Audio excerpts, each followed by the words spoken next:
ഞങ്ങൾ പോലീസ് സേന ജനങ്ങൾക്ക് വേണ്ടിയുള്ളതാണ്, ജനസൗഹൃദമാണ്.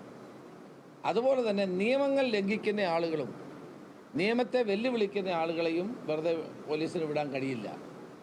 ജനങ്ങളുടെ സുരക്ഷിതത്വവും ജനങ്ങളുടെ സംതൃപ്തമായ ജീവിതവും ഉറപ്പുവരുത്താനുള്ള ഉത്തരവാദിത്വം കേരള പോലീസിനുണ്ടാകും. അത് 100% അത് നടപ്പാക്കാനുള്ള തീരുമാനം തന്നെയാണ് ഉള്ളത്.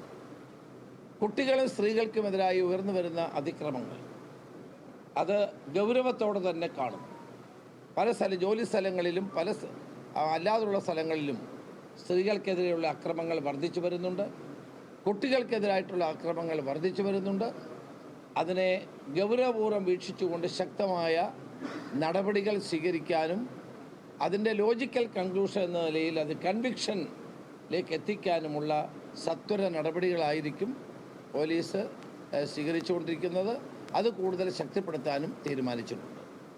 അതുപോലെ തന്നെ ഞങ്ങൾ പ്രധാനമായും ജനമൈത്രി പോലീസ് ശക്തിപ്പെടുത്താനും സ്റ്റുഡൻറ്റ് പോലീസ് കേഡറ്റിന് കൂടുതൽ പ്രാധാന്യം കൊടുക്കാനും ഇന്നത്തെ യോഗം തീരുമാനിച്ചിട്ടുണ്ട്.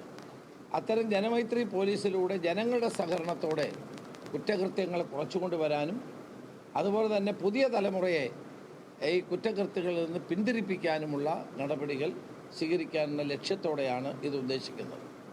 ട്രാഫിക് അപകടങ്ങൾ കേരളത്തിൽ വർദ്ധിച്ചു വരുന്ന ഒരു കാര്യമാണ്.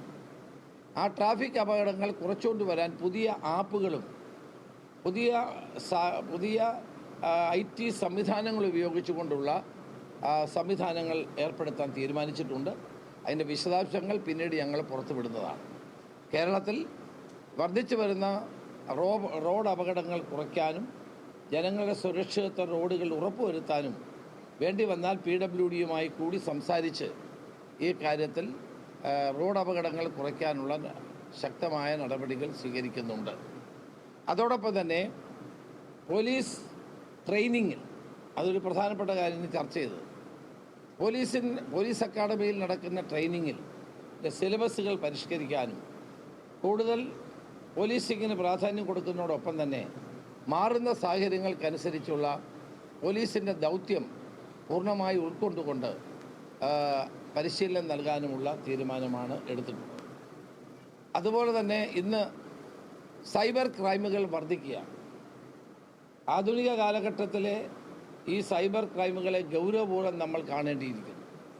അതിനാവശ്യമായ സംവിധാനങ്ങൾ ഇന്ന് കുറവുണ്ട്.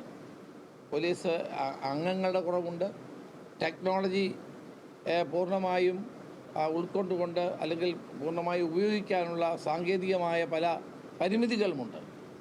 ആ പരിമിതികൾ സംബന്ധിച്ച് മുഖ്യമന്ത്രിയുമായി സംസാരിച്ച് സൈബർ ക്രൈമുകളുടെ കാര്യത്തിൽ പ്രത്യേകമായ നടപടികൾ സ്വീകരിക്കും. അവരുടെ അടിസ്ഥാന സൗകര്യങ്ങൾ വർദ്ധിപ്പിക്കണം. ഇന്ന് സൈബർ ക്രൈംസാണ് ഏറ്റവും കൂടുതൽ. ലോൺ ആപ്പുകൾ, അതോടൊപ്പം തന്നെ സാമൂഹ്യ മാധ്യമങ്ങളിലൂടെ ആളുകളെ ആക്ഷേപിക്കുന്നത്, കുടുംബങ്ങളിൽ കലഹമുണ്ടാക്കുന്നത്, വർഗീയമായ ചേരിതിരിവുണ്ടാക്കാൻ സൈബർ ഇടങ്ങളിൽ ഉണ്ടാകുന്ന പ്രവർത്തനങ്ങൾ, അതോടൊപ്പം ക്രിപ്റ്റോ കറൻസി ഉൾപ്പെടെയുള്ള ധാരാളം സൈബർ ക്രൈമുകൾ ഇന്ന് കേരളത്തിൽ ഇന്ത്യയിലും നടന്നുകൊണ്ടിരിക്കുകയാണ്. കേരള പോലീസ് അതിനെ ഗൗരവമായി എടുത്തുകൊണ്ട് സൈബർ ക്രൈംസുകൾ തടയാൻ ഉള്ള നടപടികൾ ചെയ്യുക. പ്രത്യേകിച്ച് സോഷ്യൽ മീഡിയയിലൂടെ ആളുകളെ ആക്ഷേപിക്കുന്ന പ്രവർത്തനം, അപമാനിക്കുന്ന പ്രവർത്തനം വർദ്ധിച്ചു വരുന്ന ഒരു പ്രവണതയാണ്. അതുപോലെ തന്നെ സോഷ്യൽ ഡിവൈഡ്, കമ്മ്യൂണലായിട്ടുള്ള ഡിവൈഡ് വർദ്ധിപ്പിക്കാൻ ഉതകുന്ന തരത്തിലുള്ള രീതി കണ്ടുവരുന്നുണ്ട്.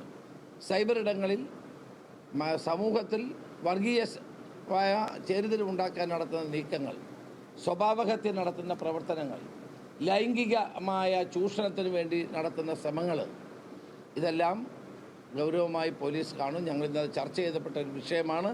സൈബർ ക്രൈമുകളുടെ കാര്യത്തിൽ കൂടുതൽ ശക്തമായ നിയന്ത്രണവും നടപടികളും ഉണ്ടാകും. അവസാനമായി എനിക്ക് പറയാനുള്ളത്, കേരള പോലീസിനെ കൂടുതൽ ശക്തിപ്പെടുത്താനും പോലീസിൻ്റെ പ്രവർത്തനങ്ങൾ കാര്യക്ഷമമാക്കാനും പോലീസ് സ്റ്റേഷനുകളിൽ ജനങ്ങൾക്ക് നിർഭയം കടന്നു ചെല്ലാൻ കഴിയത്തക്ക നിലയിലുള്ള സംവിധാനം ഉണ്ടാക്കാനുമാണ് ഇന്നത്തെ ഞങ്ങളുടെ യോഗം തീരുമാനിച്ചത്.